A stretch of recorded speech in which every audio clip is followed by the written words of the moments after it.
છે કે વરસાદ નથી, પરંતુ 18 તારીખે બપોરે 2 વાગ્યા કે 3 વાગ્યાની આસપાસ પાકિસ્તાન તરફથી એક સિસ્ટમ સક્રિય થઈ છે, એ ગુજરાત તરફ આવવાની છે અને ક્યાંક ને ક્યાંક એવું લાગી રહ્યું છે કે ગુજરાતના ઉપરી જે ભાગ છે, જેમાં કહેવા જઈએ તો કચ્છ છે, બનાસકાંઠા, સાબરકાંઠા, અરવલ્લી અને ક્યાંક ને ક્યાંક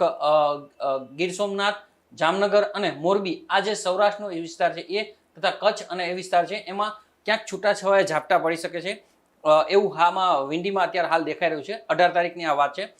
પછી થોડા સમય બાદ એટલે કે 19 તારીખની જો વાત કરીએ તો 19 તારીખે પણ સેમ એ જ રીતે સિસ્ટમ સક્રિય થઈ છે કે પાકિસ્તાન તરફથી એક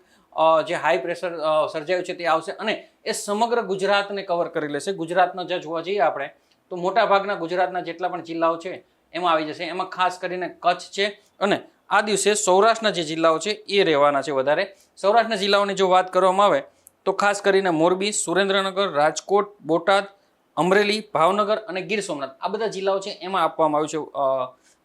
છે કે વરસાદ વરસશે. તથા કચ્છ છે અને આ બાજુ અમદાવાદ ઉપર પણ ક્યાંક ને ક્યાંક સિસ્ટમ સક્રિય થઈ હોય એવું લાગી રહ્યું છે અને આ એવું કહેવામાં આવ્યું છે કે આ માવઠું હશે એટલે સામાન્ય ઝાપટા પડી શકે છે. વધારે વરસાદ નહીં હોય, જ્યાં પણ હશે ત્યાં છૂટો છવાયો સામાન્ય વરસાદ હશે, ઝાપટા, પરંતુ ક્યાંક ને ક્યાંક એ ખેડૂતો માટે અને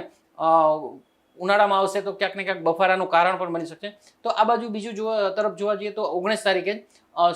દક્ષિણ ગુજરાતમાં પણ ક્યાંક ને ક્યાંક આ સિસ્ટમ છે એની અસર જોવા મળશે. એના કારણે સુરત, વાપી છે, પછી સુરત, વાપી, ભરૂચ, વડોદરા, છોટાઉદેપુર, નર્મદા, તાપી અને ડાંગ, એટલો જે દક્ષિણ ગુજરાતનો વિસ્તાર છે એમાં પણ ક્યાંક ને ક્યાંક આ વરસાદી સિસ્ટમના કારણે છૂટાછવાયા ઝાપટા જોવા મળશે અથવા